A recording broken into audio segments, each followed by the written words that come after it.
What's up, guys? Welcome back to TechNewsDay. So, bad news for the sizable portion of our audience who are degenerate young British masturbators.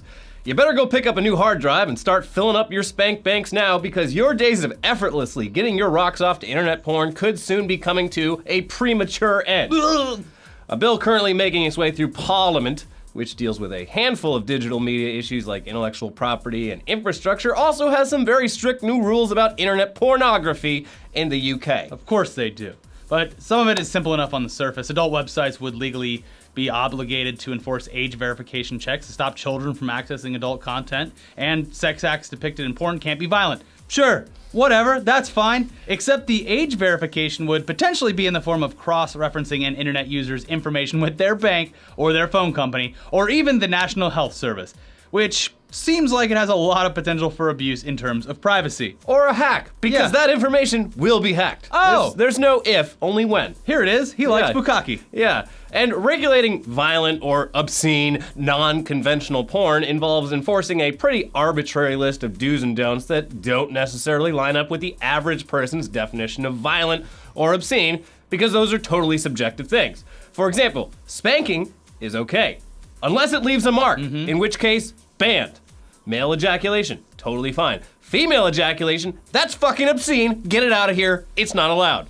Well, I guess, they figured it out that it's just pee-pee, right?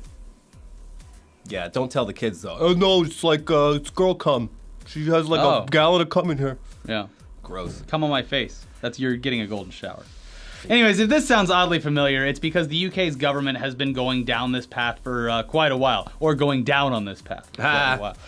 It actually imposed similar rules along these lines to porn produced and or hosted in the UK 2 years ago as part of the Audiovisual Media Services Regulation of 2014. The rules went into effect even earlier for porn sold on DVDs at UK sex shops. Basically, the UK government has been gradually trying to impose the same rating system and censorship guidelines used for DVDs onto all internet pornography consumed in the UK. So banned sex acts from that 2014 law include spanking, caning, aggressive whipping, penetration by any object associated with violence, physical or verbal abuse, regardless of the consent, urolagnia, aka water sports. There's the female ejaculation. It's pee. Role-playing as non-adults, physical restraint, humiliation, female ejaculation, strangulation, face-sitting, and fisting. That last one has reportedly led to what's informally known as the four-finger rule among porn producers in the UK. Do they have to be squished together, or can they be thumb has to be extended? on the outside. That's okay. That's not okay. But what about that? As long as the thumb's outside? And can you do it in the butt, too? 4 fingers in the butt? I don't know. You'd have to ask the stodgy old British man looking at this. Oh, hold on. I'll have to come onto the set and make sure that everything is up on the level. I just love the idea of, it's like, a guy wearing a wig, banging just a some gavel. guy like sitting in a room all day watching all of the UK's internet porn. Yeah. Yes. Well, Yes. efucked.com is going to be banned immediately. Well, and it maybe should. Anyways, this mainly affects people who are into fetishes like BDSM.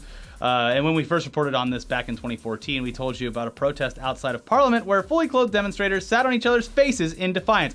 Also, does that mean that our video where you get manhandled by a dominatrix is going to be banned in the UK? Probably. You got spanked, but I guess you couldn't see through your She pants, beat though. the shit out of me. Yeah, you look like a little marionette on top of her. I know, that lady was large. Yes, she was. Anyways, we haven't seen any similar reports of creative civil disobedience this time around, but the BDSM community and UK pornographers in general obviously aren't happy about this. Not just because it limits what they can get off to, but also because it raises a lot of concerns for civil liberties in general, particularly censorship and free speech. So Jody Ginsburg of the free speech group Index on Censorship told The Guardian, "It should not be the business of government to regulate what kinds of consensual adult sex can be viewed by adults." And that's an important thing to note here. None of the sex acts to be banned are illegal for consenting people 16 or older to engage in. So why make it illegal to film it or to watch other people do those totally legal sex acts? Well, once you hit 18, then the filming's fine. 16 is the age of consent in Britain. But you can't show that on the cameras. I think you might. I don't know. I don't think so, How does that work? Elliot. No. How does that work? No. Claire McGlynn, an expert on pornography laws and co-founder of the Center of Gender Equal Media, echoes this by saying, It's mad that we regulate such material that aren't even criminal acts. If we are regulating things like menstrual blood or urination, that's detracting from a focus on what I think is really the harmful material. And that would be material around child sexual abuse, but also around sexual violence. Basically, why use government resources to regulate the arbitrary specifics of consensual pornography when you could instead focus your attention on more serious things like child porn and snuff films? Valid point. Why is America caring about burning a flag when there's a lot of other things going on? Yeah. Anyway, even with a huge, expensive, coordinated government effort to monitor all the internet porn accessible from within the UK, regulating websites specifically built around porn like YouPorn, Pornhub, RedTube, that'll be difficult enough given the sheer volume of content available, but there's really no fucking way to effectively enforce this without blocking off huge portions of the internet that most people don't actually use for porn. I'm talking about Imgur, Reddit, Twitter, Tumblr, and so on. They are full of all sorts of smutty porn if you know where to look. Yeah. They're just gonna shut down Twitter? If I could recommend a site, T-Block, thebiglistofporn.com. Oh yeah. Great site. The big list of bans. Banned. Websites. You use that as a reference to what's going to be banned real soon. Yeah. But let's move on. The UK government, they're watching, they're like, oh, T-Block, yes. Oh, yes, it's T-Block. Oh, T. Moving on, though, Doctor Who, Harry Potter, blah, blah, blah, blah, blah. We have to move on from all of that. There's probably Harry Potter porn, right? Yeah? Yeah. Yeah, I'm sure the wand goes inside of her. That's not allowed. Yeah. That's a weapon. Speaking of Reddit and how hard it would be to censor specific parts of it, that's not actually true if you're the CEO of Reddit, Steve Huffman, who is in some serious hot water with a large portion of the site's users, specifically members of r/TheDonald, a subreddit forum dedicated to Donald Trump. And we've talked about the Donald before, but basically it's a huge subreddit with with a very dedicated user base who, for the last year or so, have been flooding Reddit with pro-Trump posts and engaging in what's been called brigading, when members of one subreddit flood another subreddit with negative posts and comments. Yeah, it's basically a really high-energy circle jerk that actually managed to meme its way into the public discourse of this past election. And probably influenced it in a voter level as well. Probably. Yeah. And also, along with 4chan's poll board, it helped popularize expressions like cuck and MAGA and but Hillary. Yeah. It's also the breeding ground of a particularly absurd conspiracy theory that spawned from the DNC email leaks called Pizzagate, where users decided that innocuous emails between DNC officials actually contained code words about a secret Illuminati child sex trafficking ring centered around a pizza parlor in Washington, D.C. I'm dead serious. That's what Pizzagate is. Now, we know that you're already furiously typing that Pizzagate is a real thing and pointing at the web of red yarn over. You've got these things pinned all over your walls. There's tracers going everywhere. But listen, it's not real. It's just another example of conspiratard logic where you choose to see what you want based on completely bullshit assumptions. There's a long historical track record of these types of things. Yeah. You're just involved in one If you go now. looking for something, you'll find it. you can find it. No. That doesn't mean it's real. Anyways, much like Reddit's completely misguided quest to identify the Boston bombers, Pizzagate got huge on Reddit, spawning its own subreddit that grew incredibly fast. And out of that think tank came plenty of death threats and doxing, which is when you post a person's personal info to the internet and cause a witch hunt. Yeah, and doxing and witch hunts, they're all pretty clear violations of Reddit's rules. There actually are rules. And it led to Pizzagate being banned and shut down less than a month after its conception, which of course led to lots of people being mad at Reddit CEO Steve Huffman, username Spez, for being an obvious Illuminati shill who didn't like how close Pizzagate was getting to the truth. Yeah. Oh, and they also very scientifically concluded that Spez was clearly himself a nasty pedophile personally involved in Pizzagate. Well, you know what Spez stands for, according to what I just made up in my own head? Secret Pizza-Eating Zionist. Yeah. That's what it stands for. Checkmate. Secret Pizza-Eating Zionist. Yeah. You can't make this stuff up. Yeah. It's got to be real. It was right there under our All noses along. this whole time. Yeah. So obviously being an admin for a site like Reddit is a pretty thankless job, especially when you personally co-founded the website over a decade ago, only to be criticized constantly. So at some point during this Pizzagate brouhaha, Spez reached his breaking point and went into a thread on the Donald dedicated to shitting on him and used his admin powers to alter comments directed at himself, replacing his own username with the usernames of the Donald moderators. Basically, fuck you Spez got turned into fuck you Trump is the best 69. And so on. Yeah. Which was a really stupid and childish thing for him to do. Yeah, and unethical. Yeah, even if you are sick of your life's greatest achievement turning into a hate-filled forum that accuses you of being a pedophile, he fucked up. Yeah. So the Donald He users, fucked up. We're saying it. You think we're sympathizing with the guy. He fucked up. This was really He fucked really dumb. He did a bad thing. He did. Is that clear enough? Did a Okay. bad thing. So the Donald users quickly noticed all the changes he had made, and their heads exploded even more than usual over being persecuted for their free speech on a privately owned website. Yeah. Spez then showed up in a new comment thread about the whole thing and posted the following. Hey everyone, yep, I messed with the fuck you Spez comments, replacing Spez with R the Donald mods for about an hour. It's been a long week here trying to unwind the R Pizzagate stuff. As much as we try to maintain a good relationship with you all, it does get old getting called a pedophile constantly. As the CEO, I shouldn't play such games, and it's all fixed now. Our community team is pretty pissed at me, so I most assuredly won't do this again. Fuck Spez.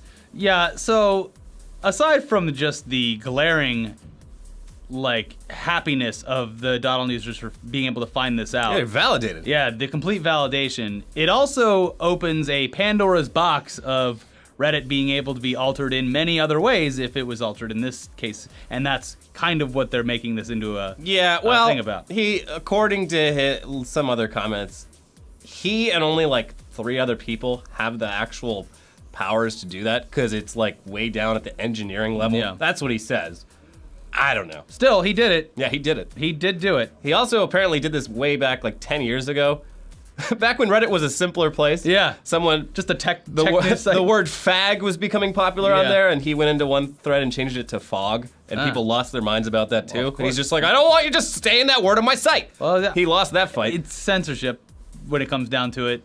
Yeah, it's censorship, but it's also free speech isn't the same when you're. It's a private website. It's a private yeah, website. That's true. Yeah, I don't know. It's a weird scenario that he caused. He is to blame. He did it.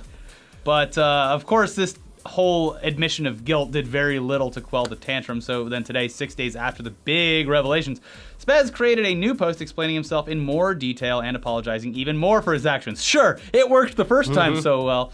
But he did stand his ground on the belief that subreddits like the Donald were not being moderated properly and were abusing Reddit's rules, which he intends to enforce more aggressively going forward. So it might have worked against them in the end.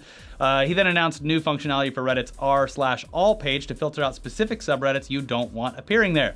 Because for the last several months, going to r/all led you to pretty much just a list of recent Donald posts. And those were all upvoted by bots. That's how they got to the front page. Yeah. And it worked. Yeah. It worked. He's wrong. It worked. Brigading, doxing, witch hunting, using bots. It works. The evidence is They there. won the election. Yeah. Okay. We all learned a valuable lesson, or did we? Overall, the response to Spez's more recent post has actually been a lot more positive than what we would have expected, but that's probably just because a somewhat silent majority of Reddit's users actually don't want to be constantly spammed with pro-Trump content, even if they might like Trump, because politics aside, it's just really fucking obnoxious, and it makes Reddit look like a site dedicated to Donald Trump instead of a vast, multifaceted collection of numerous message boards about nearly any topic you can think of. Mostly bikini bottom Twitter. Yeah. But for those who don't feel that way, for those whose trust has been violated for the last time, there's always vote.co, a Reddit clone that spawned 2 years ago in response to various other Reddit controversies that is now essentially an alt-right dominated bizarro world version of Reddit with basically no rules. Do whatever you want. No one's forcing you to use Reddit. I'm going back to Dig. Oh, Kevin man. Love, here I come. That's his name, right? Dig was so good, and then one day I found Reddit and I was like, Huh. Well, it was when they did the whole UI change. That's when I yeah, found Dig Reddit. started having like promoted posts or something. Like they changed something about the voting system. They just ruined it. Well, Mr. Babyman was over there scooping up all the Dig stories to #1. He was a power user, and you couldn't match that. Nope.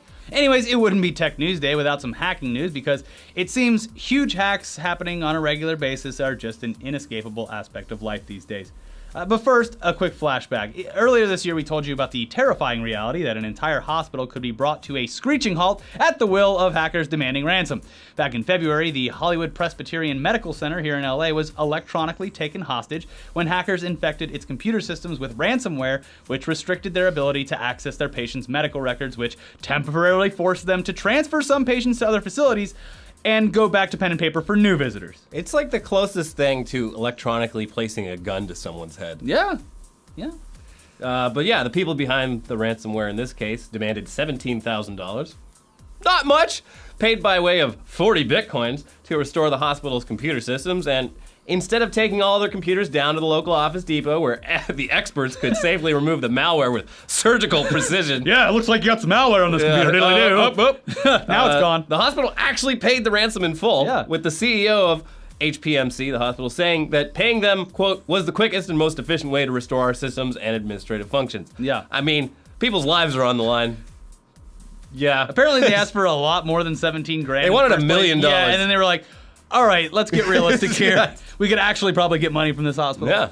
So, turns out over this past holiday weekend, hackers struck again, and this time it was on a scale much larger than a single hospital, when commuters using the San Francisco Municipal Railway, or MUNI, were treated to free rides in and out of local stations with out-of-service messages appearing on ticket payment systems and fare gates locked in an open position all over the city. Woo! And while that sounds nice and good for the residents who probably enjoyed a fare free ride, the ominous message of, "You hacked, all data encrypted," probably didn't make them feel too comfortable. I know I wouldn't necessarily step on a train. I don't know if I trust this train. Yeah, nah, I'll trust the train. Yeah. It probably won't jam it into high gear and just... All right, everyone, free rides. Get on the train now. Whoa. Get on it now. Yeah. Whoa, the brakes are hacked too. Yeah. So this message was posted to the computer screens connected to the MUNI network and also included a contact email so that the agency could buy a key that would give them back control of their data and systems. Local news organizations in San Francisco contacted the alleged hacker for more information, who confirmed that they were the person or persons responsible for infecting their systems with malware, and said, quote, "We do this for money, nothing else. I hope it's helped to company to make secure IT before we coming." Sounds like English, not the first language. No, and we'll find that out later. It was also found out through their communication with the hacker that the transit systems weren't targeted directly, but they were a weak point that they just happened to take advantage of. He said this: "Our software tried to infect anything available, and SFMTA station was leak point." He then demanded a sum of 100 bitcoins, which comes out to just over $70,000 at this current exchange rate, I guess. He asked for that to release the systems, but according to the transit officials, nothing was ever really at risk, and the fare gates were actually opened over the weekend just as a precaution. They even claimed that the ransomware didn't even penetrate their firewalls, which sounds way more sci-fi than it really is. But what about hacking into the mainframe and hacking the Gibson? The password was God. Anyway, but then, in a weird yet predictable turn of events, the hacker himself was hacked. Oh! In a post to the Krebs on Security blog, great blog, they were contacted by a security researcher who was able to gain access to the email address provided with the ransomware by correctly answering a security question tied to the account. Yeah. What is your favorite thing? Hacking. Got it. Yeah. I'm in. What's your favorite food? Kilobytes. They're delicious. From there, they traced him to another account with a similar name and details, which showed that whoever was behind this is making a decent amount of money by doing this very thing to numerous companies. Apparently, a lot of construction companies. And all this gets like brushed under the rug because no one wants to admit that they were hacked or whatever. But he was making a decent amount of money. It's embarrassing. It's like male rape. Yeah. Underreported. Anyways, they couldn't lock down the hacker's exact identity, but concluded that he is most likely operating out of the Middle East and primarily scans across a broad spectrum of companies for vulnerabilities and then exploits those. So far, it looks like San Fran got away with not footing the bill for the ransom and says that neither customer privacy nor transaction info were compromised during the attack. But it's pretty shocking to read how frequently this successfully goes on behind the scenes without people ever really knowing about it. Yeah. Buy a new router. Yeah. If you own a construction company, lock down the security a bit more. Yeah. Don't wear your cell phone on the outside of your belt. Wear it in your pocket. That's how they scan it. All those security guys. I need my cell phone on my Sir, holster. you know this giant yellow Sprint phone is not the most secure these days, right? I don't know. I still like the chirp. I got my tough book. I can drop it. It's fine. Yeah. Anyway, at this point, you probably need to hear some good news this week. So let's get Phil Larigo in here to fill us in on the latest step forward for cord cutting. This will be good. Hey, what's up, guys? Guess what? DirecTV is getting ready to admit that cord cutting is actually a thing and is launching their own internet TV service over the internet webs. The service launches with 60 channels for $35. It's pretty decent. And when you compare it to similar offerings from Sling, who has their blue and orange bundle for $40, or PlayStation Vue, which is $45, it's still pretty decent on the surface. But DirecTV says this is a temporary price, and it's probably gonna double eventually. Details are scant, they're kind of being close to the vest with those. Oh, and there's this. CBS isn't on board, so that means no Big Bang Theory or Scorpion. Bazinga, NCIS. Sorry, we're the elderly. Anyway, I don't know what all these old people watch, but this also means no Showtime, so no movies and boobs from that channel. And you can't get the Sunday Ticket, which is a big draw for football fans. Season's over. Or concussion fans if you have DirecTV. So, whoops.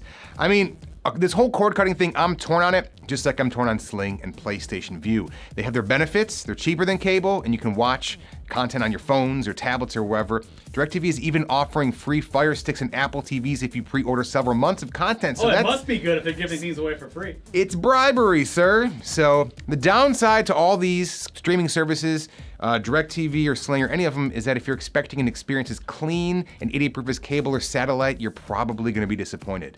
I've used PlayStation Vue in a couple places, and I actually had Sling for a while, and I felt like I was using one of those fake operating systems from like a Jason Bourne movie or like Swordfish or some bullshit, because live TV feels weird when you flip through the channels or scroll around, and the quality on my 100 megs down internet just wasn't as good as cable or DirecTV. Vue, I like Vue. That's okay. It works very well for me. Except they got rid of Comedy Central and Nicktoons, but mainly Comedy Central. Comedy Central. That's a big fucking asterisk. On Sling now. So, but then you have to jump over to Sling, but then Sling's probably gonna mess with some stuff, so. Another thing these services lack is a standard DVR. They have cloud DVR. Do you use that? Yes. Okay, and it's great, but here's the bummer. DirecTV now isn't even launching with cloud DVR. So watch your shows live or don't watch them at all, which feels really backwards for a service that appeals to young and tech-savvy people. So honestly, how often do you watch live TV? That it's very often, and even if it is, that's some 1990s bullshit right there if you have to boot up Hulu the next day to watch your favorite show, because DirecTV now ain't ready for prime time. What's the point of having to pay for a live service if you gotta pay for an auxiliary one so you can watch your shit the next day? So, and then there's this case of herpes that still won't go away. Net neutrality. Even if Trump kills it like he promises, for now, this is on paper a violation. ATT won't count any of your DirecTV Now streaming against your data cap, which is like the fat guy sliding down the slippery slope that T-Mobile started with their binge-on nonsense. Damn it, John Legere. He's pink. So here's my non-official review of cord-cutting services. If you're not used to cable or expecting that level of polish, they'll get the job done. If you don't watch a ton of TV, they'll get the job done. But if you're expecting smooth 1080p or even 4K TV that'll wow your guests when they come over, nope. If you want an interface that makes sense, nope. It's a real bummer that TV's still a you get what you pay for situation. And if you ask old conspiracy theorist Phil, I don't think DirecTV has any motivation to make their cheaper service as polished and slick as their more expensive one, because then you wouldn't get it. So, tinfoil helmets, motherfuckers. Hey, the biggest problem, well, cloud storage, that's a huge issue. No one watches live TV, you're right about that. Second of all, they haven't publicly stated that any gaming devices support this service. So no PlayStation and no Xbox. Oh, that's a bummer. You get the free Apple That's why you TV. get your free Fire Stick so you can rent from Jeff Bezos. The Fire Stick works well, but it is extremely slow and frustrating sometimes. Not Fire. And they didn't say which Apple TV you might be getting, the older model, maybe not the cool one with Siri and all that shit It's an that old you can iMac touch. that you plug into your TV. It's just like, here you go, plug it in, bye-bye. Oh, and one last thing before we go, and speaking of cord cutting, get ready. Yeah. Netflix has finally come through with a feature that we have been begging for years. Yes. Offline mode. Effective immediately. I already downloaded it and it works. Good. Yeah. Effective right now. You can do it now. You can go on Netflix on your phone or tablet and save movies and TV shows onto your device so you can watch it later on a plane, on the subway, or just anywhere that you don't want to use up a shitload of your data plan. It's about goddamn time. Yeah. There's one catch though, and it's that not everything on Netflix is available for offline download just yet. Yeah, but it's a good step. This is going to make flying completely different. Yeah, especially with my Daydream headset. Oh, yeah. Just take me away. We both got our Daydream headsets, and they work great. Yeah. Currently, what they offer is all Netflix originals and then a seemingly random selection of other movies and shows. I'm sure it's just whatever the studios wanted to approve this for. Netflix says more content will support downloading in the future, but it's unclear just how much that will be. I'm sure their servers are having a stress test right now as everyone just frantically tries it out. Yeah. It's also unclear why they are going to be releasing stuff more in the future and why not now, but it comes down to the specific terms of Netflix's licenses for each piece of content. You didn't tell us you'd be letting people download this. What if they You're just the saved same it? as Napster. Yeah. Metallica's going to be all over Oh! Someone's downloading some kind of monster onto their phone. It's a great movie. In the meantime, there is still plenty to watch, so this should come in real handy for people who are going to be traveling later this month on the holidays. It's going to save me. I got a big old flight coming up, and I'm going to download, I don't know, I haven't seen like the last season of House of Cards. Watch it on the plane. Yeah. Just mundane content all the way through. Just shut the world out. It's going to be great. As long as Netflix launches their app in time. They don't have the Daydream app yet. So there you go. They might have a cardboard app, though. Also... Oh, God damn it. I got my Snapchat glasses. They actually work. They exceeded my expectations. He hates them. He thinks I look stupid. Oh, look who finally came around. Is it filming? Yeah, it's filming. Hey, Tori! You're on my Snapchat! Hey, you're on my Snapchat too! But obviously I don't look stupid at all.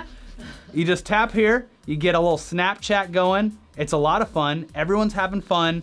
Elliot's having fun.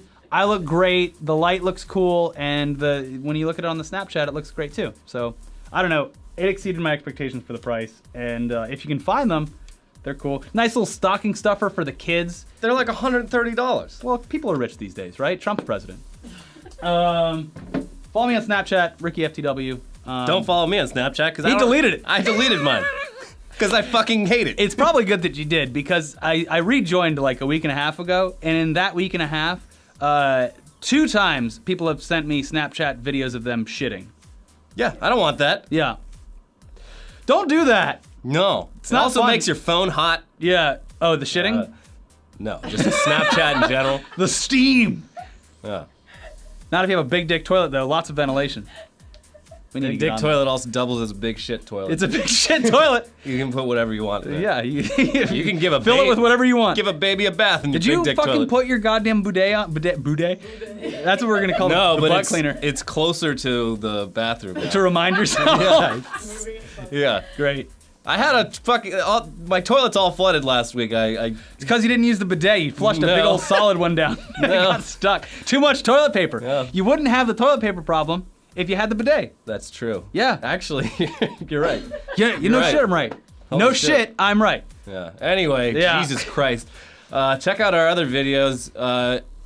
We made a video about Donald Trump because we do that on a weekly basis Well, now. there's just too much content. It's I like how people are like, let it go. No, he's a content he's machine. the most important person in the world too. Am I supposed to? Okay, well, Sure, just let him do whatever. All right. See you in 4 years. we also have a podcast. Watch that. And here's some amazing fan art. Check it out. And follow us on Twitter and send us more fan art because we love it. But no pictures of you shitting. Nope. They're gonna do it.